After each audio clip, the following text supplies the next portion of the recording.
Hello everyone, and welcome back to The Games Must Go On, a series that shows that not having any battle plan whatsoever is a perfectly valid strategy. Today we're going to be asking the very simple question of can you beat Paper Mario Color Splash without items? So without further ado, let's hop right into the rules. The rules here are pretty simple. We're banning the usage of items. This includes things like mushrooms, fire flowers, and frog suits in battle, as well as some overworld power-ups such as the stars and POW blocks. But with that being said, let's hop right into the run.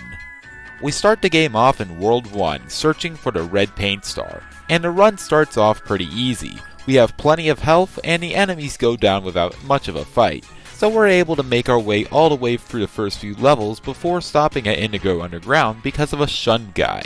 A shunned guy is our first roadblock in the run because we're supposed to attack it with a fire flower. Our jumps and hammers do nothing.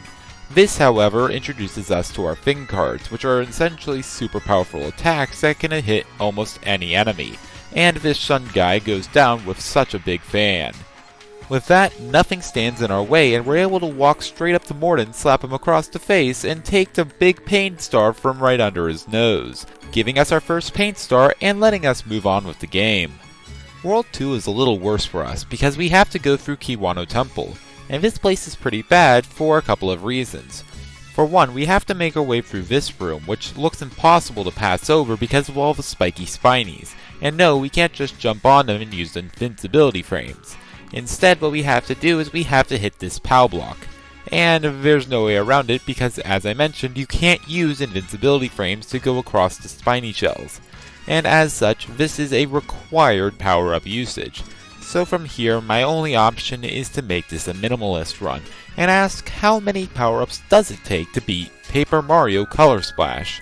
So with this POW block thoroughly whacked, we can head back into Kiwano Temple with a single power-up usage under our belt. However, we're not done here yet. Also in this temple is a giant spiny, and this guy packs quite the punch. But he doesn't hit quite hard enough, so with enough attacking, we can take him down without much of a problem. And with that, we can move on to the Golden Coliseum. While the majority of this area is pretty simplistic, we have one major problem, that being the Coliseum itself, as normally what you do is you would grab a power star and then clean out all the enemies that spawn to protect Iggy. Then you would finish off by taking down Iggy yourself.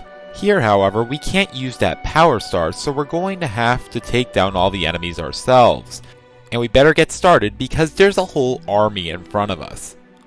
While my strategy for most of these fights was pretty simplistic, that being using the battle spinner to get a replica Thing card, then using said replica Thing card to destroy all the enemies, there was one problem with Hammer Bros, as they could survive almost any replica Thing card, the fan being an exception. So I had to constantly hope I would get the fan, as that would be a safe way to take care of them. Otherwise, I would have to use multiple replica Thing cards, which wasn't sustainable, and with all the fights going on, I definitely needed a sustainable way to take care of them. Which leads me to my order, which was to actually take down the Hammer Bros first, as they were the biggest threat, then the spikes, and then everything else. And for the most part, this worked pretty well. Which means after taking down the last enemy, it was finally time to fight Iggy. But then, because I was at such low health at that point, I lost, meaning I had to do all those fights all over again.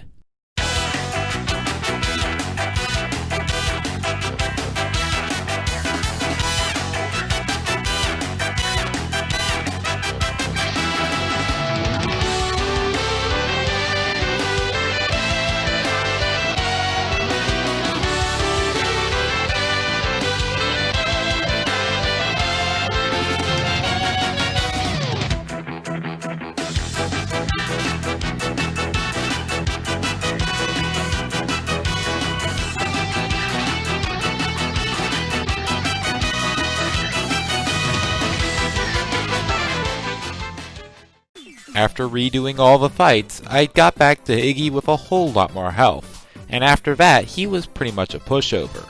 And with Mario declared as a war criminal, I could finally move on to World 3.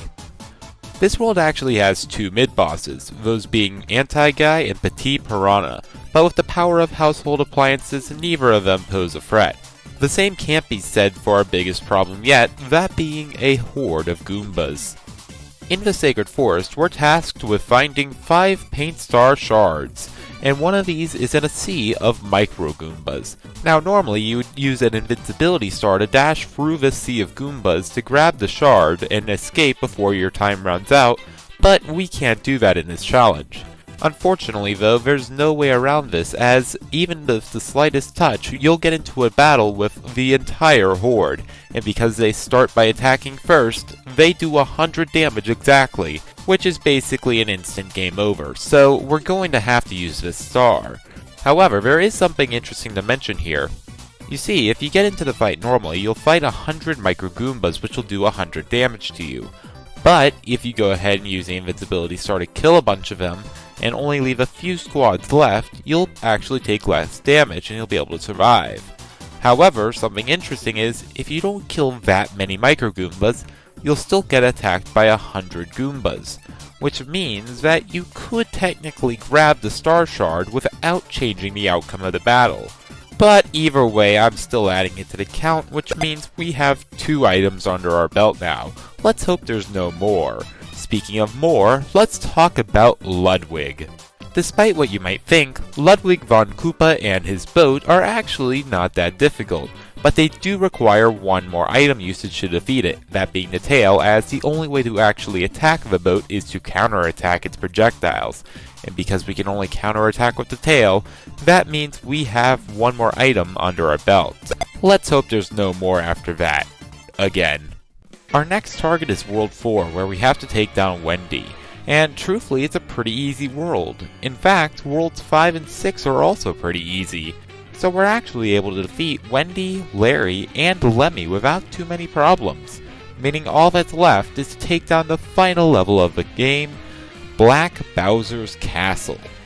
The level begins with the boss fight with Roy, and Roy has an absolute ton of health and he hits like a truck and he takes all of your paint away at the very beginning of the fight. While this is definitely intimidating, Roy is still no match for the power that it is pre-painted thing cards. So with enough attacking, he goes down like the rest of the bosses, leaving one true Koopa, King Bowser, remaining. This fight is definitely difficult, as Bowser deals out damage in spades and we have to take it without any healing items. And no, it doesn't help that Bowser has multiple phases. But just like Roy, with enough attacks we can take him down. But again, this is definitely the hardest part of a run. But eventually I was able to do it, meaning in order to beat Paper Mario Color Splash we need a total of 3 items. A POW block in Kiwano Temple, a superstar in the Sacred Forest, and finally a tail in the Ludwig fight. But with that, I can say that the game can be beaten without healing items, and in order to beat Paper Mario Color Splash, only 3 items are required in total. So with that, I would like to say thank you all so much for watching, and I will see you guys next time. Goodbye.